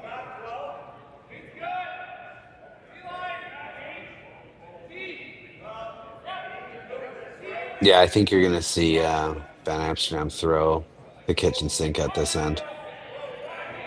It does look like throw another corner guard. Yeah, with where they put that first corner, I wouldn't be shocked to see them throw it. It's always a question now when teams are going to throw the two corners. Where do you throw them? But we've got so much good movement towards the middle here. Hard to split the house. I thought he was going to throw the tighter corner. I did too, actually. On the same side. So much for the kitchen sink. I was completely wrong. I would not have guessed a hit and roll on this. I think this is the frustration call. And it's not wrong to be frustrated. This is a good way to keep the game close, but it's a tough way to come back and win. Yeah. This is just, man, I can't believe we're down. We've been playing really good. Like, we haven't been playing 4-1 down. They really haven't. They've had in the second end, he had a double for 3. That end was, it wasn't an easy shot, but it was a hack weight hit and roll with lots of air on the guard. Like, the guards weren't in play for the hit and roll that he was playing, so it's just frustration when it goes like that. Kevin Marsh with the hit. They're hoping to hang the shooter on the edge just as much as anything to get the force here, and it might have spun back. No sweeping by the skipper. No, you want to hear? Back there helped him, yeah. That is my all-time pet peeve. You want to be a skip? Fine. You don't have to sweep, but you have to sweep that. Just go and sweep it. Just clean it. Which one? I don't even care which skip? If I'm Evan Van Amsterdam, I don't want that out. Well, you want it out of the rings, but not out of play, right? You don't rather not be in the rings. I don't even care if it's out. I'm not thinking about a blank here. Blank, you lose the game if you blank this in. Oh, I agree, right? But it doesn't have. Just be with it. That's all I'm saying. No, let it stay. I'm fine with that. All right, let me see. That's a good spot. Just biting. There's room to come around the whole thing again if you had to. He's going to chase it. Might. He's 3 points up. You could just peel the corner guard too. Yeah. There you go. It's kind of a scoreboard shot. You peel it because the way you get in trouble is you try to chase it and you just wick one of them or the other. Yeah. Now the question is, you make this peel, what do you do if you're Evan? Are you guarding that one for a couple and just playing for your 2? I think you throw guard on this one for sure.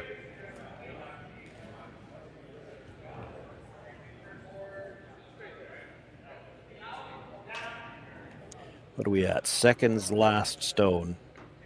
Yeah. So 1 more guard or 2? I think You got to make them dead lined up too. That's the other trick. I'm pretty confident in this one. I'm not sure about the next one. So they make the peel. Go around their rock. Yeah, then you're leaving them a chance to play the straight back double. Yeah, absolutely. You're gonna leave a double anyway unless you throw a guard again. And then you can only throw 1 more guard. This is a little closer together than you might like them. This is a little closer than, yeah, this might change the whole thing. You might take a run. Oh, you know what? He might be okay if he takes a run on it because there's some risk with that rock just off the rings at the back, right? Yeah, if you miss it, so he's got to play the straight peel again. Scoreboard just again. Playing the straight peel. Let's make the rock go away. Don't get fancy. Yeah. These right, are actually situations that I like to watch. It's cat and mouse. I think you're stuck guarding. Think about it this way: if you had put that rock in the 8-foot, you'd guard it right through until probably skips first when you might try to split the rings. And it's tough now because you split the rings any other times, whether you're splitting front, back, or side to side, there's going to be a double because of how high that rock is. Yeah. I'm not sure that you throw the guard on the next one, though. If you're not throwing the guard, I think you're almost coming back 8 on the other side. You got to keep that yellow in between the 2 reds so you can't play the double. Yeah. Well, this is not good. This is not good. Yeah, it's not good. It's going to nose it. I don't think he wants to stay there, but he'd have to hit it awful thin to hurt himself. Well, if he stays there, he's coming around everything. Yeah. Like that red guard by itself is no good. But if you stay right there and give him a staggered corner where he can come right around the yellow from the center line side.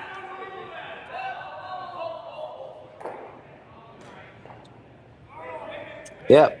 Not sure what the discussion there was. Maybe a little bit worried about the jam, but the jam is so thin. And they probably can't tell that from the hack end, but it looks really thin. Yeah, it's like it's a third, right? Yeah, or less. Less than a third. Yeah. With the kind of weight that he's going to throw. I think half clears it easy. Yeah.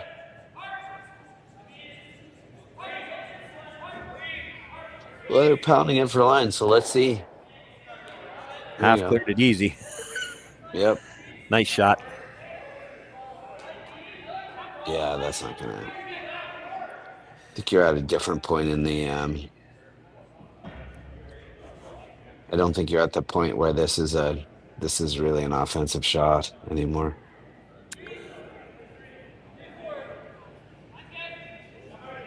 Yeah, I don't think you have a choice though. You can't play for a blank. You blank this and you lose. Yeah, no, I agree. I'm just not sure that this is your. Short's okay here as long as you line them up. If they just have to peel the top guard, this becomes the guard you can come around. Yeah, it's not bad. That's not horrible because they're not going to peel now because they can't get rid of the one that's a problem. Yeah. Now, you're still going to have to make something on your first one, but at least you're going to have rocks in play. Yeah, how do you ever score 2? Well, you got to make something on the first one, right? You got to make something and then hope for a miss. You got to play the tap and change the stagger.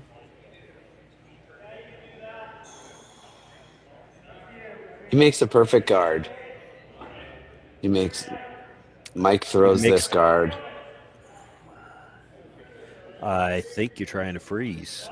Yeah, you freeze, and then You got the you're long playing run like in. you're playing If you're that double corner and go frozen, run. if you're corner frozen, you might leave enough of your shooter that you've got a direct path at it. So then Mike has to guard that, and you've still got the run in. Then he can't take everything away. Run in's a long run in because that guard's too high. But you know, the nice part of it is you're not way out in the wings playing a run in. They'll know the ice. Just because there's a lot of distance between them doesn't mean these players can't make them. But you're playing a run in for one though. I know. Well, not if you've got the corner freeze on your first one. You're trying to stuff it. I'm not sure he covered it. And he left him the side where he can roll behind the two reds. Yeah, it looks like it. He's not happy.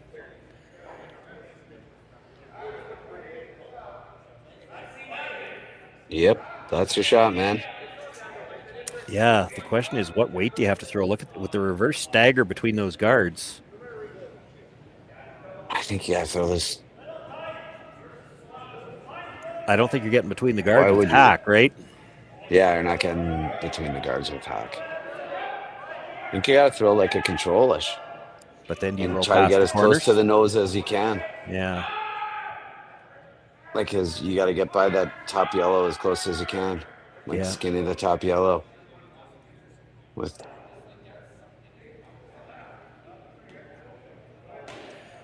I guess you could play the draw. They're playing the draw and then play that, thinking that might still be there on the last one.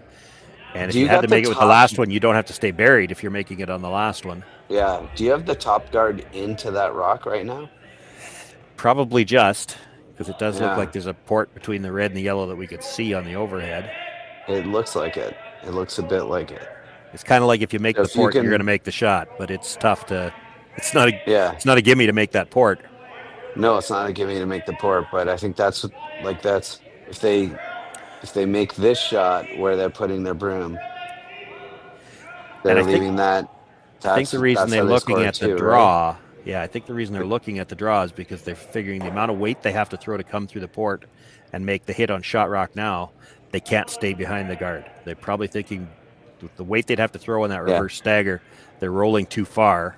Once you roll out into the open, your hand's over. You're in no man's land, And the good news is for this last shot is you could actually throw it with peel, and you've got a catcher on the left hand side, right? So you could you hit what you can don't see. have to do it. I think it's just if you make the port, you're good.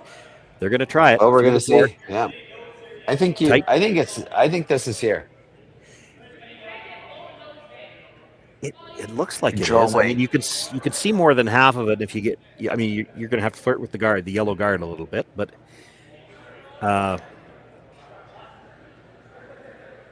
you get to a little bit of finish. You can get 2/3, 3/4 on this easy enough, and that shouldn't overroll the guards.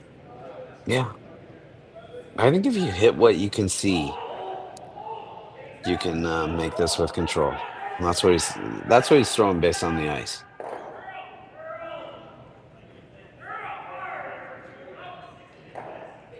Control, bumper, like all that.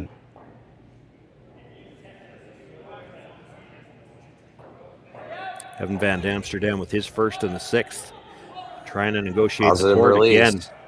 A little bit of a set on the release. They're sweeping for curl early. He's got to get by the corner guards. Not going to. That was a little bit of a positive release there.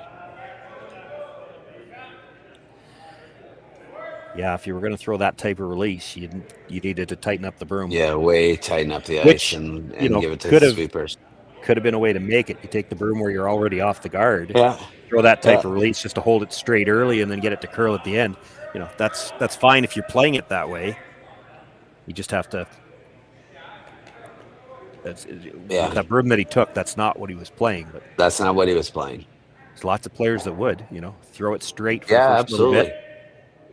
Just slide a little tight and give it a positive release and very aggressive with your throw. Never worrying about the outside guard that way. Yeah. Needed to be sweeping that the whole time for the top yellow, not the outside red.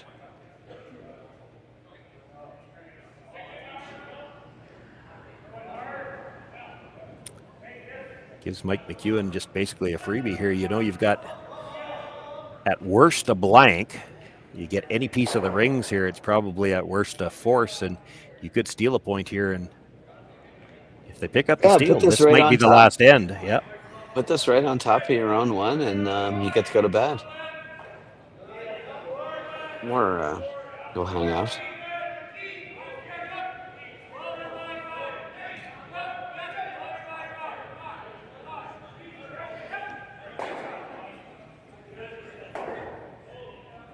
There you go. That makes life real tough. That makes scoring Yes, it tough. I think the only way to score right now is to outturn draw to the button. Oh, I think he's got to stick the angle run. Yeah, well, stick the angle run is the other shot. So you could draw the button. You think where his he can broom get is enough of sitting it? on the button? Yeah, absolutely. You Well, just gotta. The stone that was just delivered is just fully rocks with, well, maybe there's a sliver of it on the center line. So it's the edge of that rock is, let's say, 10 inches off the center line, and you need to get 4 inches of button. If it's there, it's just there. I'm not sure it's there.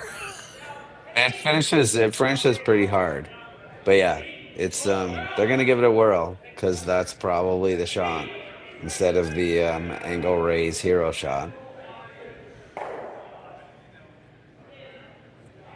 I think you can make this shot. I think it finishes enough, but this is a very precise shot, and it's let's put it this the way. ball game, right? Like you're probably not giving up one, or you're not giving up a steal of one here. I'm sure the angle raise is possible. I'm not sure this is possible. Yeah, well, they're both degree of difficulty is. Yeah, I'm pretty happy if my opposition's thrown either one of them, but to be honest, but yeah, they're both the ball game right here. Like this is it. Yeah, for sure. Both brushers down early.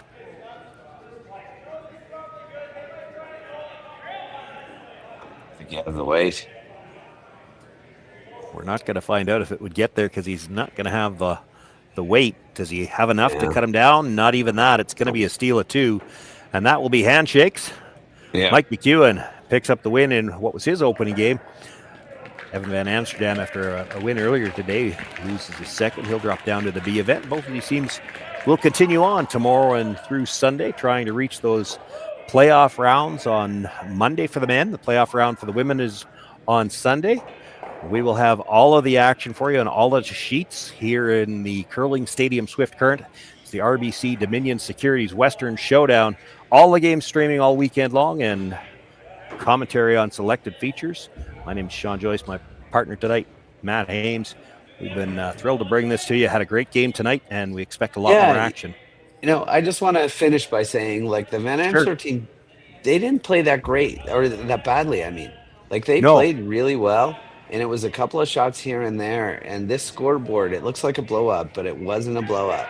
Evan would like to have a couple of his last stones back, I think. Yeah, like they can go off and hold their heads high. They played pretty well, and you know, they just kind of learn from this and keep going, and it's a lot of fun. And definitely just go to curlingzone.com and check out where the feeds are and where the links are, and watch a lot of curling.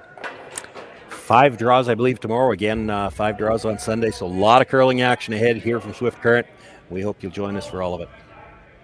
We'll see you later. Handcrafted in Canada, Artline's ice pad has revolutionized curling for over a decade. Engineered with top-tier precision and durability, it is backed by an unmatched 10-year warranty. Designed for curlers at all levels to sweep effortlessly with maximum efficiency, it is trusted by the world's best curlers, including Olympic and world champions. It is quite simply the best brew in the game. Hardline. Join the revolution.